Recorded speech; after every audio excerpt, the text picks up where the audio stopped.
Good morning बच्चों। आज हम क्लास 4th में हिंदी का चैप्टर 12 पढ़ेंगे जिसका नाम है चित्रकार और शेर। तो देखिए ये पोएम की तरह से है। चित्रकार सुनसान जगह पर बना रहा था चित्र, इतने में ही वहाँ आ गया यमराज का मित्र। तो यहाँ पर ये कहा जा रहा है कि एक चित्रकार सुनसान यानी खाली जगह पर, जहाँ पर कोई आता जाता नहीं था, ऐसी जगह पर एक चित्र बना रहा था। इतने में ही वहाँ यमराज का मित्र, यमराज कौन है? मृत्यु के देवता। और उनका मित्र कौन है? यहाँ पर यमराज का मित्र कहा गया एक शेर को। तभी इतने में वहाँ पर एक शेर आ गया। उसे देखकर चित्रकार के तुरंत उड़ गए होश, नदी पहाड़ पेड़ पत्तों का रह न गया कुछ जोश। यानी वो एक ऐसी जगह पर चित्र बनाने के लिए आया था जहाँ नदी पहाड़ पेड़ पत्ते ये सारी चीज़ें थी जिससे उसका चित्र बहुत सुंदर बने। लेकिन उस शेर को देखने के बाद तो चित्रकार के होश ही उड़ गए। उसे तो किसी चीज़ का कोई जोश नहीं रहा, कोई उमंग जो थी उसके मन में कि नदी पहाड़ के जो चित्र बनाएगा, वो सारा जोश ख़त्म हो गया और वो तो बिल्कुल घबरा ही गया। होश उड़ जाना मतलब घबरा जाना, ये एक मुहावरा है। फिर उसकी कुछ हिम्मत आई, देख उसे चुपचाप बोला सुंदर चित्र बना दूं, बैठ जाइए आप। जब उसने शेर को देखा कि वो चुपचाप से उसको देख रहा है तो फिर उसमें कुछ हिम्मत आ गई, कुछ उसमें साहस आ गया। और फिर वो उसको क्या बोला कि आप बैठ जाइए, मैं आपका एक सुंदर सा चित्र बना देता हूँ। तो वो शेर को क्या बोला कि ना आप बैठ जाओ और मैं आपका एक सुंदर सा चित्र बना देता हूँ। उकड़ू मुकड़ू बैठ गया वह, सारे अंग बटोर। उकड़ू मुकड़ू मतलब घुटने बैठकर, घुटने मोड़कर जो बैठने का तरीका होता है उसको उकड़ू मुकड़ू कहते हैं। यानी घुटने मोड़ करके वो शेर अपने सारे शरीर के अंगों को बटोर कर, यानी सब अंगों को इकट्ठा करके वो एक जगह बैठ गया। बहुत ध्यान से लगा देखने चित्रकार की ओर, और बड़े ध्यान से वो चित्रकार की ओर देखने लगा।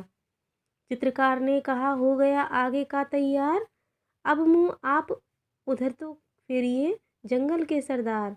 तो चित्रकार ने उससे कहा कि आगे का चित्र तो आपका तैयार हो गया है, अब आप अपना मुंह दूसरी ओर फेरिए, यानी दूसरी तरफ कर लीजिए, तो मैं बाकी का चित्र तैयार कर लूँ। जंगल के सरदार वो किसको कह रहा है? शेर को कह रहा है कि अरे जंगल के सरदार, अब आप अपना मुंह उधर फेर लीजिए क्योंकि आपका आगे का चित्र तो तैयार हो गया।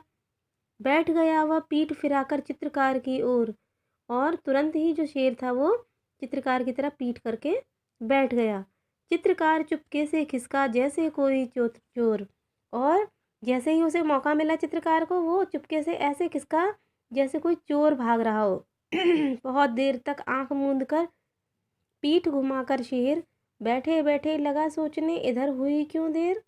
अब बहुत देर हो गई जब उसे आंख बंद करके, तो पीठ घुमा करके उसने शेर ने जब पीठ घुमा करके जो बैठा हुआ शेर था जो, तो उसे जब बहुत देर हो गई आंखें बंद किए हुए, तो वो सोचने बैठे बैठे सोचने लगा कि इतनी देर कैसे हो गई, अभी तक चित्र मेरा तैयार क्यों नहीं हुआ। झील किनारे नाव लगी थी, लगा था बांस, एक लगा था बांस। चित्रकार ने बांस पकड़कर ली जी भरकर सांस।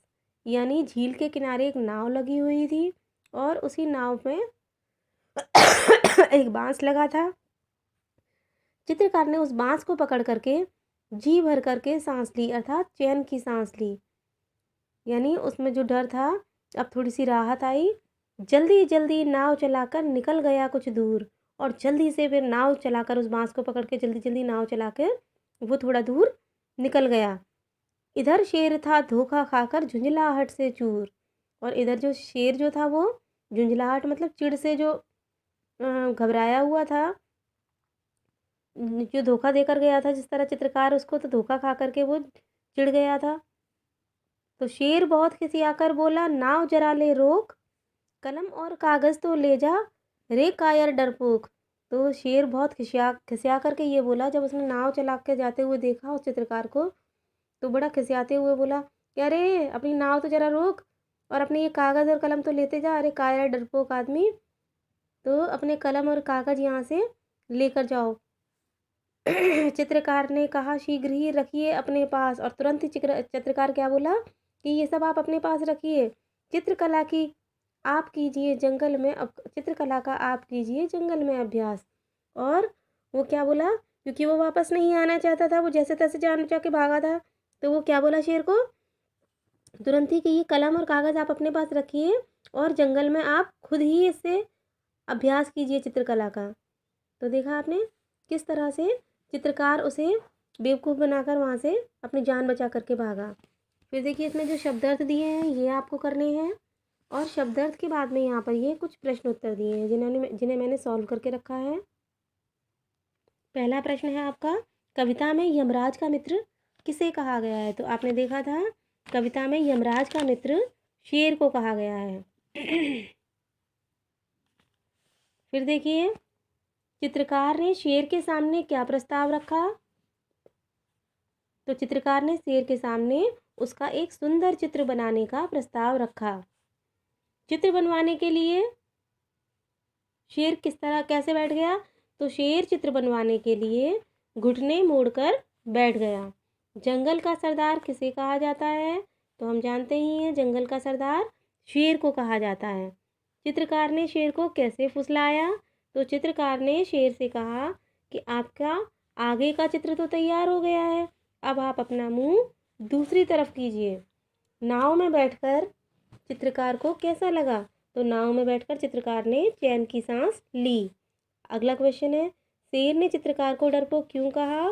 क्योंकि चित्रकार अपना कलम और कागज वहीं छोड़ आया था, है ना। आपने देखा था ना किस तरह वो डर के कारण अपना कलम और कागज वहीं छोड़कर आ गया था।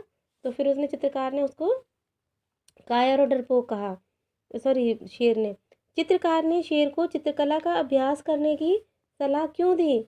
क्योंकि वो बड़ी मुश्किल से तो जान बचाकर वहाँ से भागा था और अब वो वापस शेर के पास नहीं जाना चाहता था, इसलिए उसने कहा कि अब तुम ही अभ्यास करो। तो आज के लिए बस इतना ही। इसको करके आप सॉल्व करके आप मुझे मेरे व्हाट्सएप नंबर पर भेजेंगे। Thank you.